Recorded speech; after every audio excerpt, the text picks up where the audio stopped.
My name is Melinda Lewis. My husband named Noah is 2 years older than me, and our daughter named Daisy goes to an elementary school. We're both working parents. I'm fully committed to my job as a designer at a fashion company. Everything changed with a sudden phone call I received at work one day. What? My parents were in an accident. That news turned my mind blank.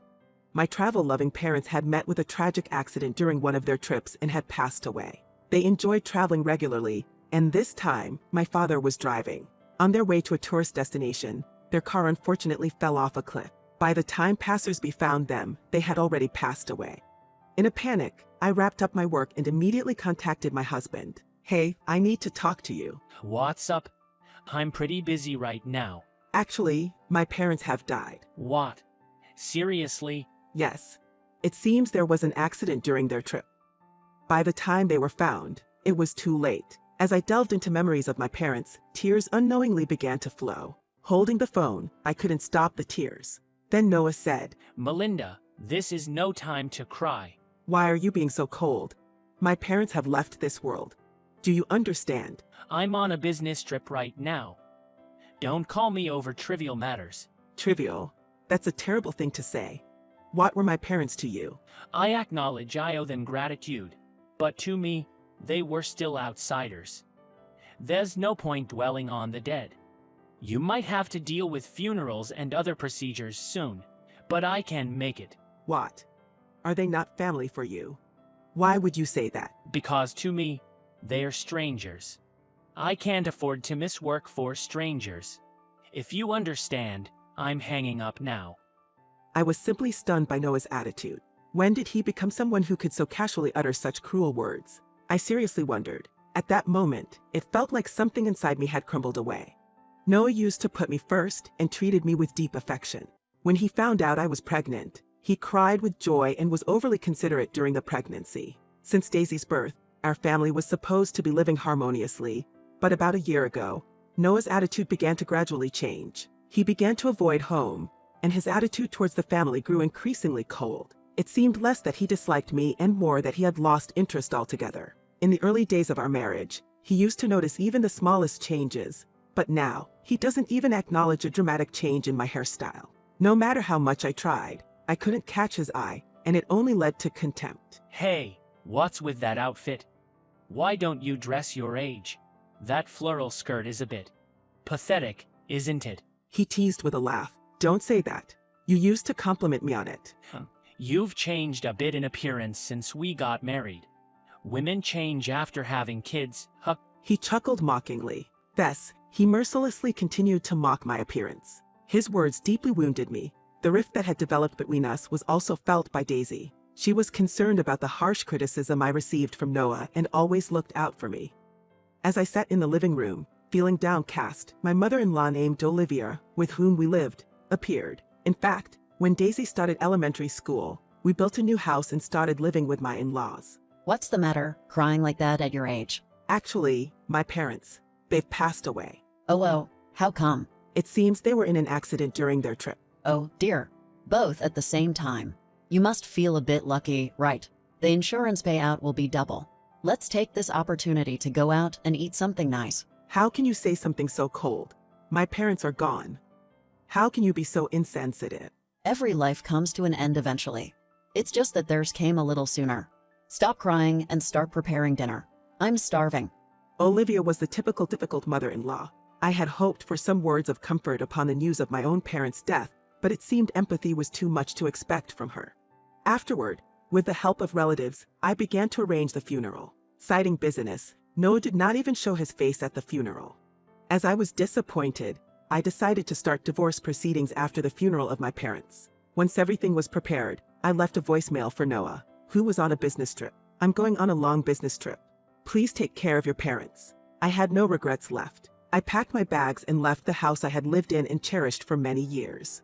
A few hours later, while I was focused on my work, I was summoned by the HR department. Apparently, Noah had rushed into the office, sweating profusely. I had been deliberately ignoring all contact from him. He must have thought that if he came to my workplace, he could see me.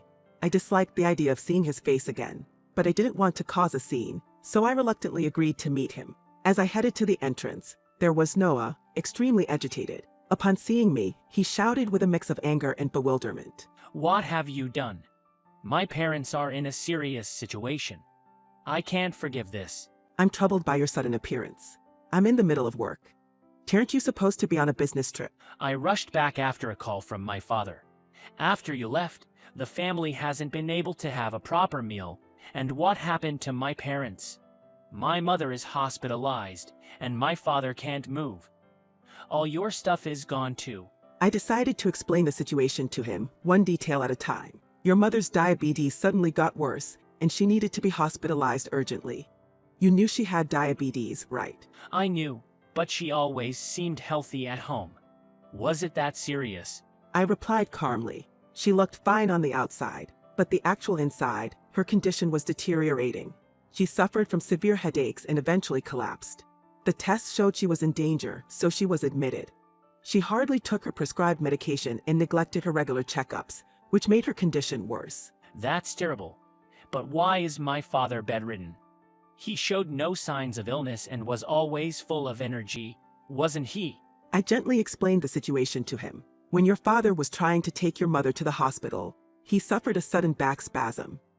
He's always had a bad back, especially when lifting heavy things, and considering your mother's weight, it was inevitable that it would take a toll on his back. How could this happen? He was shocked and at a loss for words.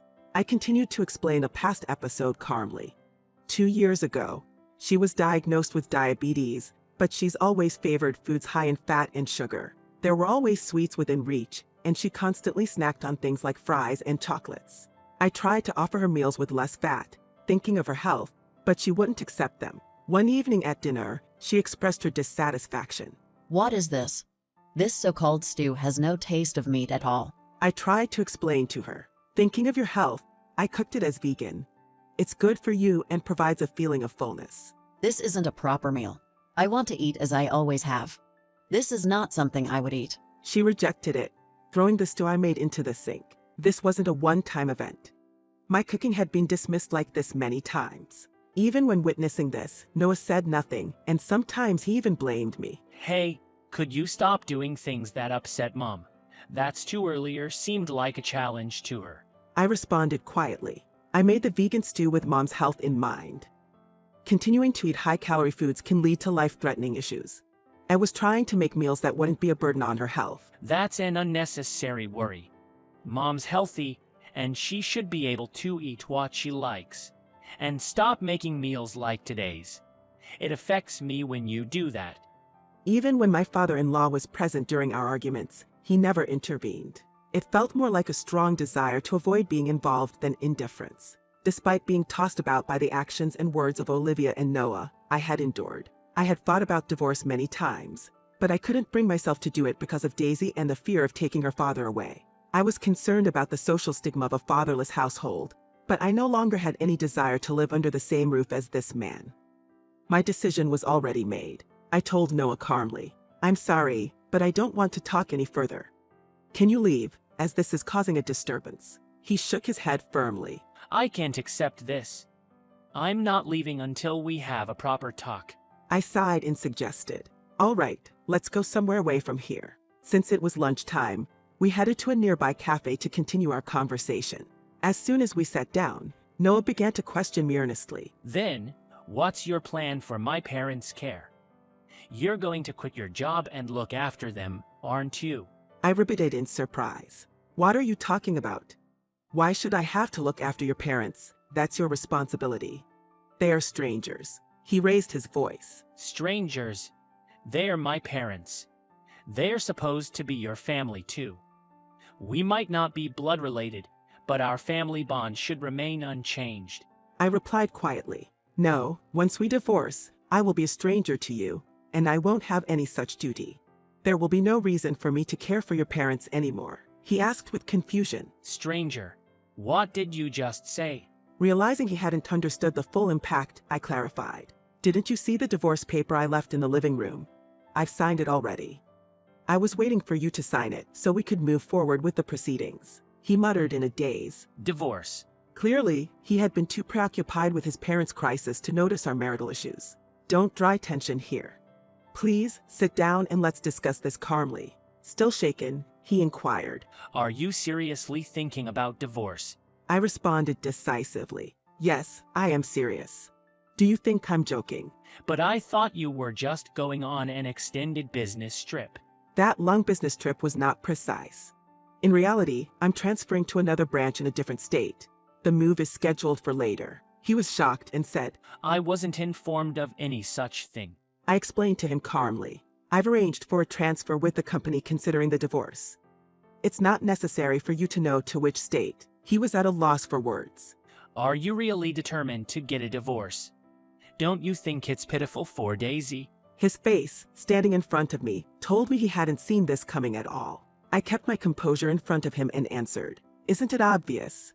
Do you think choosing divorce is unfortunate for Daisy? Do you believe you have the right to say such things? Haven't you forgotten all your actions up to now? He was confused and counted. What are you talking about? What have I done? I've been working and earning for the family. Don't I deserve any gratitude? Gratitude? For what? Contributing to the household expenses. He was speechless. Citing a decrease in his salary, he began to skimp on living expenses 2 years ago. We used to share the financial load, but it gradually all shifted to me. Some months, he contributed nothing at all. Luckily, I had a stable income that was higher than his, shouldering the shortfall of living expenses, all the child care, and suffering from a troublesome Olivia at home. Where is the benefit of living with you? While emotional, he defended his view. It's ridiculous to talk about pros and cons in a marriage. We married for love, didn't we? Yes, I once thought that. But now, there's no love left for you from my side. And you have someone else you care about, right? He mumbled. What are you talking about? But couldn't hide his distress. I faced him calmly and stated matter-of-factly. Let's stop hiding things. I know about the affair you have with the young lady at work. It's been going on for a year, hasn't it? Emily, was it? The one with long hair and a voluptuous figure. She's just your type. He scrambled to explain. Hold on. You must be misunderstanding something. Did someone feed you a false story? No, I had a detective investigate. I had my suspicions. But never did I imagine an affair with a married woman 10 years your junior. She's newlywed too. What will become of her now? He looked confused. You had a detective on me? Absolutely. With a divorce coming, I have to ensure the terms are in my favor. With alimony from the two of you, I won't have any financial worries for some time. I inwardly smiled at Noah's obvious surprise. After deciding on divorce, I had hired a detective agency to secretly track Noah's actions. At that time, he began to neglect our home and showed suspicious behavior. He increased the security on his phone and frequently made secretive calls. He would also often leave the house with a large bag. Though I turned a blind eye, my suspicions were indeed correct. His partner was a temp staff member at his company, and it seemed she had initiated the approach. He began to speak defensively. That woman. She's the type who has been involved with multiple men for a long time, and she came on to me at a social gathering.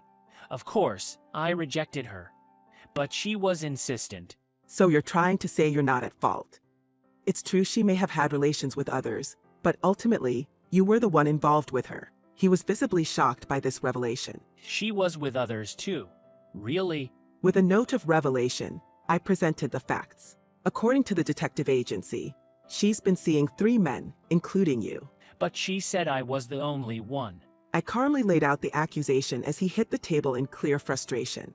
The detective's information revealed that her husband was a high-ranking executive in a large company. He was much older than her, and the marriage appeared to be one of financial convenience. Noah's infidelity was unforgivable, and so was that of his mistress. They seemed to share a similar disposition in this mess. Still trying to justify himself, he continued. But what she and I had was just a diversion. We never intended to ruin our families. I looked at him sternly and counted. Do you think that just because it was a diversion, anything goes? Aside from me, what about Daisy? If she faces bullying at school due to your affair, how do you plan to take responsibility? He couldn't conceal his dismay as he responded. The fault lies with those who slander. The problem is with the children who meddle in such matters. I pressed further with a questioning tone. You always find someone else to blame. You can't even apologize for having an affair, can you? You seem to have no regret whatsoever. He grudgingly admitted his fault. All right, I was wrong. I'll break it off with her. So forgive me. I delivered my final ultimatum with composure. That won't solve anything. It will divorce you. And I will claim alimony from both you and her. At the mention of alimony, his face turned ashen in an instant. In a panic, he said, Does this mean we have to disclose our problems to Emily's husband if we take legal action? She's newly married. It would be tragic for her to be embroiled in such troubles. He made a considerate remark about his affair partner, but I responded firmly. The one deserving pity is her husband, who was betrayed in the midst of his newlywed life. By the way, I've already informed Emily's husband about your affair. He was astonished and exclaimed, What? I pressed on quietly. Hadn't you heard anything from Emily about this matter? He answered with bewilderment. No, she's been on leave due to illness recently, and I haven't been able to contact her. The shock must have made it difficult for her to reach out, he said in a panic. I never imagined it would come to this. What will I do if this spreads at work? That would be a consequence of your own actions, wouldn't it? Besides, it seems you were using your paid leave for these secret meetings, he asked with shaking. How do you know all this? I laid out the facts. I was suspicious of your frequent business trips, so I inquired directly at your company. It turns out you weren't on business at all, but using your paid leave. I also checked Emily's leave records and found she was off on the same days as you. It's clear you two were going somewhere together. He was speechless and muttered. What have I done? Watching him hang his head in silence, I knew he had accepted the reality. Just then, an unexpected person approached us. What are you doing here? You're supposed to be off from work today, aren't you? He turned around in surprise. Manager. Standing there was his direct supervisor, the manager. Apparently, he often used this cafe during his lunchtime. Noah's face was a picture of dismay. The manager continued. I heard you were taking a day off for family reasons. Noah stammered. Yes, that's... Actually... The manager seemed to understand there was some trouble from Noah's discomposed state. Not wanting to miss this opportunity, I decided to tell the manager about Noah's actions. The manager recognized me as his wife, having met me several times before. You might not be aware, but this man has been having an inappropriate relationship with a temp worker named Emily Smith. The manager was shocked and raised his voice. What? Is that true? He glared at Noah and exclaimed loudly enough for others to hear. Noah hastily pleaded with the manager. Manager, please lower your voice. Everyone is looking over here. It's only natural to be surprised when a subordinate is doing something like this. And he was using his paid leave to meet with her secretly. At such a busy time. He hurriedly tried to explain and pleaded with his boss. I'm sorry, manager. I plan to end things with her, so please don't discuss this with other staff. The manager sighed deeply and said something serious. Do you think that kind of excuse is going to fly? I will report this to the executive team, of course. You're in sales. Sales is about selling trust in oneself along with the product. No one will trust someone who deceives their family. I won't fire you, but you can't stay in your current position. Noah pleaded desperately. Wait a minute. Sales is all I know how to do. If I'm transferred, my salary will be cut. The manager was adamant. I'm not interested in your personal circumstances. What you should do now is apologize to your wife. You've caused her considerable emotional pain. I admit I was wrong, but work is a separate matter. The manager replied coldly. Work isn't related. That's exactly what I am addressing. It's regrettable, but I don't plan to work with someone who betrays their family. You're off the next project. I was thinking to myself. Noah was apparently leading a crucial project at his company, and its success was tied to his promotion. He had poured his passion into this project over a long period. He made a case to the manager. That's too harsh. You said yourself that I was the right man for the job. The manager spoke with finality. Given what you've done, I've lost the desire to keep you in a position of responsibility. Luckily, our company has other talented individuals. I will be passing the leadership position to another competent person for future projects. Now, if you'll excuse me, I need to go and report this to the executive team. He left the cafe after saying this. He seemed to be in a hurry to return to the company to report Noah's misconduct, despite it being the usual lunchtime. After the manager left, Noah sat dejectedly with his head down. Everything has been ruined. How could this happen? Witnessing Noah's despair, I informed him about the next steps. From now on, the lawyer will handle the proceedings, so we will communicate through them. I left the lawyer's contact information in the living room. You can reach out to them if needed. He asked me, tears welling up. Are you truly going through with the divorce? I nodded decisively to Noah's question, confirming my decision. I've repeated myself, haven't I? To end your betrayal and continue living with you and your mother is unbearable for me. You've been there all along, turning a blind eye to the hurtful words from your mother. I've expressed my desire to end our cohabitation numerous times, but you dismissed my appeals as mere exaggeration and neglected the fact that I was suffering. He expressed his regret in a flustered manner. I had no idea you felt so cornered. I'll pay more attention to my mother from now on. My decision was already firm, and there was no shaking it. It's too late for such words. You may now face the hardships of caring for elderly parents, but I will not be involved. You're free to find your way, but I'm embarking on a new path for my life, he continued, unable to hide his confusion and anxiety. But what am I supposed to do so suddenly? Hospital bills are mounting, and the thought of caregiving while working is overwhelming. I suggested a logical course of action to him. Have you considered changing jobs? Your current company's position will likely become unstable, and a fresh start in a new setting could be one solution. He begged in a tone of hopelessness. It's easy for you to say.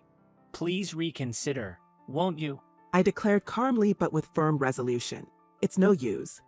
I've already arranged my transfer at work and started the preparations for Daisy's school transfer. There's no returning to a life with you, he implored, tears streaming down his face. No. I simply cannot accept a divorce. His appeal did not move me, and I felt relief that an end to this marriage was in sight. His tears no longer held the meaning they once did to me.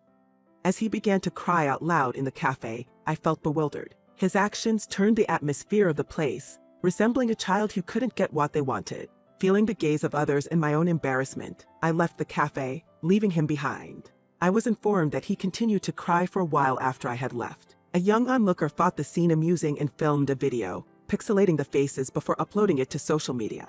The post was quickly removed, but not before catching the attention of Noah's colleagues, and rumors started to spread. True to my word, I proceeded with the divorce through a lawyer and sought alimony from both Noah and Emily. Additionally, Noah was ordered to pay child support, which the lawyer ensured was timely. I later learned that the affair partner eventually divorced as well.